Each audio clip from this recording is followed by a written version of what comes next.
Agora, quando você vem para calor específico, aí já é totalmente diferente, né? Calor específico é uma relação, pessoal, que ela não vai mudar se eu estiver trabalhando com a mesma substância. Ixi, cara, não entendi. Como assim? Olha só. Olhe esses dois objetos aqui, o tamanho desses três objetos aqui embaixo. O tamanho desses três objetos aqui embaixo.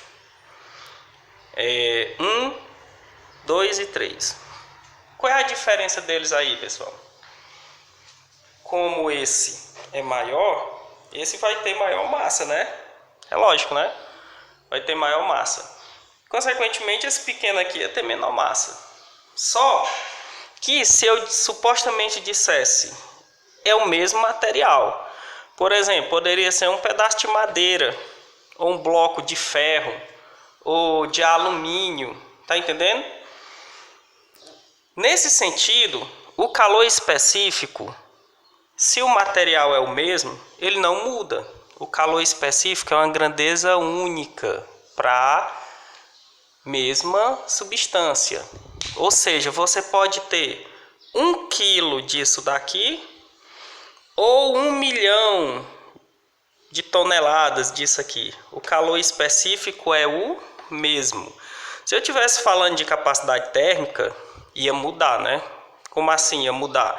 Ia mudar porque quando você falasse aqui de capacidade térmica, para mim aquecer isso aqui, eu ia precisar de mais calorias, energia, do que aqui, correto?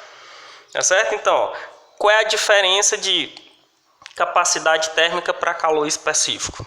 A diferença agora eu acho que está ficando mais simples, né? Capacidade térmica vai depender diretamente da massa do objeto. Quanto maior ou menor ele for, eu vou precisar injetar muitas calorias, ou seja, muita energia para que ele assim venha sofrer variação de temperatura. E o calor específico não. Calor específico, ele, se for o mesmo material, ele vai ser sempre a mesma coisa, o mesmo valor, tá certo? E o calor específico, pessoal, ele é calculado, ó, dessa seguinte forma. Eu pego a capacidade térmica do objeto e divido pela massa. E o calor específico é diferente, né? Calor específico, quantidade de calor sobre a variação de temperatura, tá certo? Ó, essa tabela aqui, pessoal, ela show de bola para você interpretar a ideia do calor específico. Olha só. Calor específico aqui, pessoal, de algumas substâncias, ó.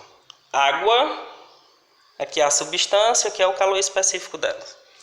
O gelo, alumínio, vidro, ferro, cobre e assim por diante. Veja, pessoal, que a água é 1. O alumínio, por exemplo, ó, 0,22, quer dizer, bem menor do que o da água, né? Mercúrio, 0,033, quer dizer, bem pequeno, tá entendendo? Então, quer dizer, o que é que significa isso? Significa dizer que alguns materiais, quando eles são expostos a alguma fonte de calor, né, alguns têm muita facilidade para aquecer e outros já não têm tanta facilidade para aquecer. Ou seja, o que seria isso? Facilidade para aquecer ou não aquecer? Uns recebem calor com muita facilidade, outros não, tá certo? Então, essa variação de temperatura vai depender do calor específico. Dê um exemplo. Exemplo prático do seu dia a dia. É o seguinte, ó. Um exemplo prático aqui que você pode verificar no seu dia a dia. Eu já até falei muito isso em sala, né? Quando você coloca água para fazer um café, né, ou alguma coisa, um chá, a água não aquece instantaneamente. Ou seja, você começa a fornecer calor para ela lá no fogão, né, da sua casa, acende o fogo, e ela demora a aquecer.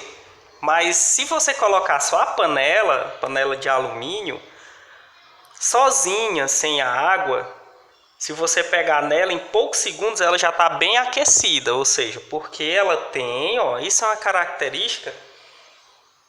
Por que isso acontece? Isso na física a gente conhece como calor específico. Alguns materiais têm muita facilidade de receber calor e outras não.